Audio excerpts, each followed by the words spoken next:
Welcome back, Endgame community. I'm Pierre. He's Chris. We're here to talk running backs again, but this time we're going to tell you all about the running back dead zone, what it is, and why you definitely want to avoid it in this year's fantasy drafts.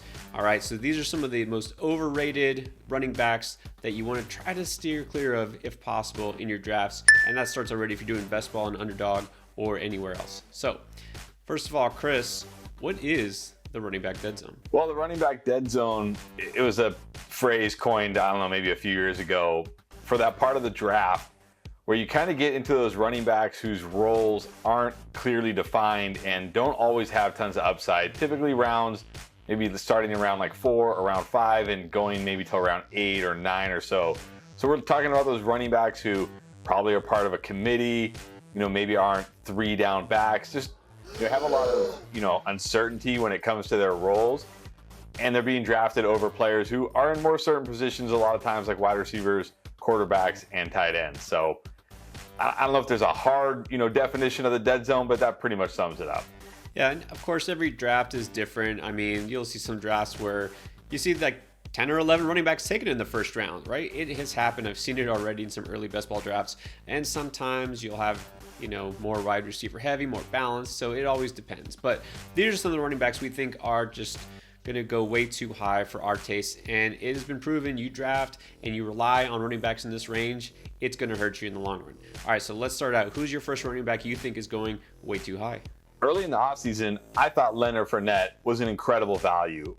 Right after Ronald Jones went and signed with the Chiefs, that left Leonard Fournette to basically be a 3-down workhorse back in one of the league's best offenses. Of course, especially when Tom Brady announced he wasn't really going to retire. And he was being drafted outside of the top 12 running backs at that time, which was absolutely crazy. But then in the draft, the Bucs drafted a 3-down workhorse capable running back in the 3rd round, and it's like nobody cares. They just think Leonard Fournette is going to be in his every down role, catching all these passes. But when you look at Leonard Fournette, he hasn't really been that good. And I know people are shaking their head at me and saying, you're crazy, he's been so good. He's only averaged 4.4 yards per carry last year, less than 4 yards per carry the year before with the Bucs, 6.6 yards per reception, which is very low for a running back, less than that the year before. He's just gotten tons of volume, and he's in a great offense, so he's gotten lots of chances to score. So in fantasy, we think he's been great, but in real life, he's just been good, which is fine. There's nothing wrong with good in real life, but he hasn't been elite. He hasn't been like, Derrick Henry or something here where he demands 300 plus touches. They drafted Rachaad White for a reason. They are trying to win a Super Bowl. They didn't draft Rachaad White for 2-3 years down the road. He's at least going to have a role in the passing game, which is going to hurt Leonard Fournette's value.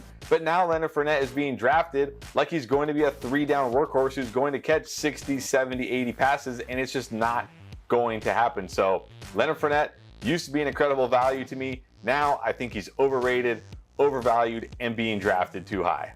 Yeah, great points. That this is a team that, even though Bruce Arians not the head coach anymore, it looks like Ronald Jones is still has worn out his welcome there. Sorry, Keyshawn Von Truthers. Also, Rachaad White is there to stay, probably. All right, now you did invoke the name of Ronald Jones, which brings us to the Chiefs' backfield. I want to talk about Clyde Edwards-Helaire. And I know this is a player I've mentioned before. I'm going to mention it again because it seems like people just seem to ignore what the stats say and what the past has been. It's been 2 years now. What has he done to prove that he is capable of being an elite running back for fantasy purposes, or even somebody you should rely on week to week? Being drafted like an RB2, he's right there in that kind of mid-range. If you kind of wait on your RB2 and you fall back and you say, well, he's still got upside, right? He could maybe do that. No, just stop. Okay, yeah, he's with the Chiefs. Great. That's not a good thing for his fantasy value because they're not a run-heavy team. Nothing is going to change this year. All right, it does not matter. Or Darrell Williams is gone. Well, they brought in Ronald Jones. Say what you want about him. He is a capable runner. Clyde Edwards-Helaire's role is not going to suddenly change. He's not suddenly going to get a boost in carries. All right, this offense is not going to revolve remotely around him. He's averaged 4.4 yards his rookie year. Last year, averaged 4.3 yards per carry. Okay, no improvement there. Okay, went from 2.8 receptions a game to last year 1.9. His role is actually going down in that sense. We saw guys like Jerick McKinnon pop out of nowhere in the playoffs and look better than Clyde Edwards-Helaire. Darrell Williams has looked better. Okay, so I'm kind of tired of people still buying into the theory that he is still viable in fantasy. He's going way too high. Needless to say, I'm out on Clyde Edwards-Helaire. Still been out on him ever since he was drafted. Stop trying to make this a thing. It's not going to be a thing. All right, Chris, let's keep going. Who's another running back do you think is way overrated? I think there's no bigger dead zone running back trap than Antonio Gibson. What has to happen for people to stop drafting Antonio Gibson? It looked like J.D. McKissic was going to sign with the Bills, and finally Gibson was going to be unleashed. And then at the last second, Washington swooped in and re-signed him. Then comes draft day, and they draft a 2-down, early down, big back running back like Brian Robinson. What is Gibson's role going to be now? He's going to split early down work with Robinson. We already know McKissic, he's going to be the pass catching back. What is Gibson's role really going to be? It's like people don't remember that Antonio Gibson had 33 carries his entire college career, and somehow he was going to be the next CMC in the NFL. It's over for Antonio Gibson. Maybe on his second deal, he can land with a team who uses him a little bit more. But as long as he's with Washington, it is over. He is essentially a handcuff with very little flex value that's being drafted like a low-end RB2. I don't get it at all. It's pretty much a wasted pick. If you take Antonio Gibson, your only hope is that Robinson and McKissic both get hurt, and then they have no choice to play him a lot of snaps, kind of like last year when he was the last man standing. But outside of that, he's going to have almost no value. Please stop drafting Antonio Gibson.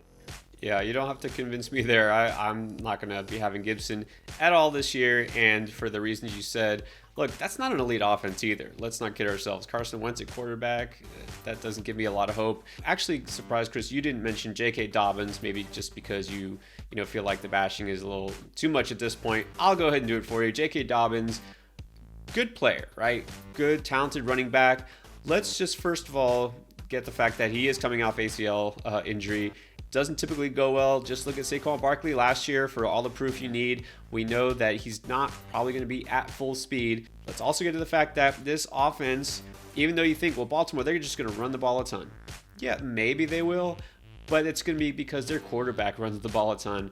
All right, and they're also going to use Gus Edwards, who's also back, or whoever else they roll out. The other thing is you have to realize that even though this is typically one of the most run-heavy offenses in the league, they weren't last year. They had to pass the ball. In fact, they were top 10 in the league in pass attempts per game because their defense was that bad. Their defense was terrible. We know this. The worst defense in the John Harbaugh era. They addressed it, sure, in the draft, but look, David Ojabo, great story, talented player. He's also coming off serious injury. We don't know what he's going to do in the pros. Kyle Hamilton, great. Call him the unicorn if you want, but he's a safety. Safety isn't quite the same level of an impact player as like an edge rusher or a D tackle who can wreak havoc up front. So yes, they made improvements. Let's not pretend this all of a sudden is going to be a top 10 defense again. I don't think we can just assume this will be a top 10 rushing offense again. There are issues here in Baltimore that haven't just fixed overnight because they had a solid grade in their draft, okay? J.K. Dobbins, he'll have to rely on touchdowns. We know that's never a good thing in fantasy. He's not a proficient pass catcher, and this is not an offense that loves to throw the ball to the running back. I think I've listed enough reasons that I'm out on Dobbins because people are still treating him as a fantasy RB2. I think that is his absolute upside, right? That's his ceiling, is that he becomes a fantasy RB2, and you don't want to draft someone at their absolute ceiling. So I'll pass, let somebody else take a chance on him. All right, let's keep going. Give me one more running back you think is going way too high. It's the year 2022. And we're still drafting 31-year-old running backs as our RB2 and RB3. And I'm talking about Cordero Patterson. This is a career, special teamer, wide receiver 3 type of guy who just happened to inherit a running back role last year because the Falcons didn't really have any other option. And he did okay. And actually, let me rephrase that. He wasn't very good. He averaged only 4 yards per carry.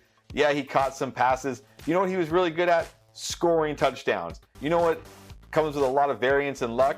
Scoring touchdowns.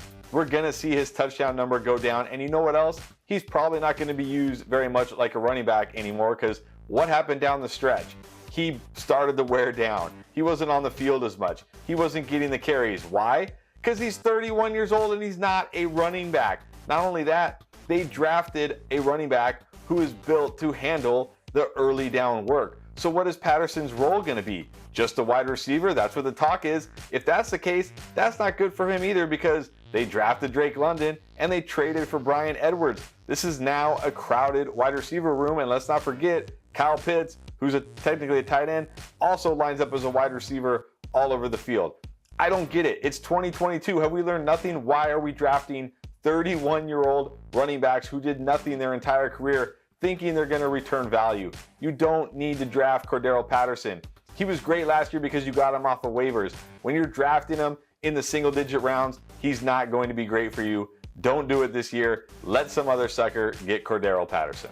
Yeah, and for that matter, I think we can probably ignore any running back on Atlanta's roster at this point right now. We'll see. Algier has some potential, but no thanks.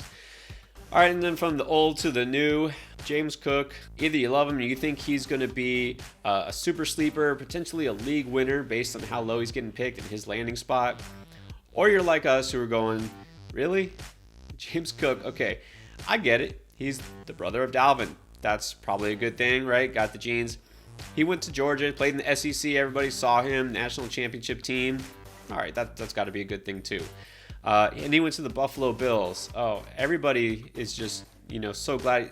The Buffalo Bills, the one thing they've been missing, right? The key missing piece of the puzzle is a running back, right? So everything falls into place, except for the fact, if you know what Chris has been saying for, I don't know how many years now, the Buffalo Bills do not need a running back. That is not their issue. And also, that is not an ideal landing place for a running back, because this is not a run-heavy offense. You have a guy named Josh Allen who's going to steal all the goal line carries. And James Cook, he's really not built to be more than like a, I don't know, J.D. McKissick, the guy that they actually tried to sign from Washington, as you mentioned, and they had that pulled from under the rug at the last minute. They basically are using James Cook as their J.D. McKissick replacement. So if you think a guy like J.D. McKissick could be a league winner, go for it. Draft James Cook as your RB2, maybe your early RB3, and hope that he pulls off a monster season. Devin Singletary still is going to be probably their lead back. He was actually really good toward the end of last season, if you remember.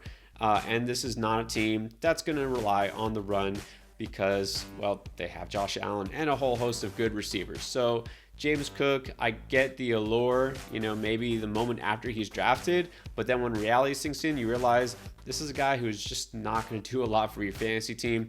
All right, so we're also going to talk about some of our favorite underrated running backs. Check out that video. Some of the guys we think are going way too late that you should be drafting. And of course, check us out all offseason long here to talk about draft strategies and players to pick and avoid to help you win. All right, guys, thanks for watching.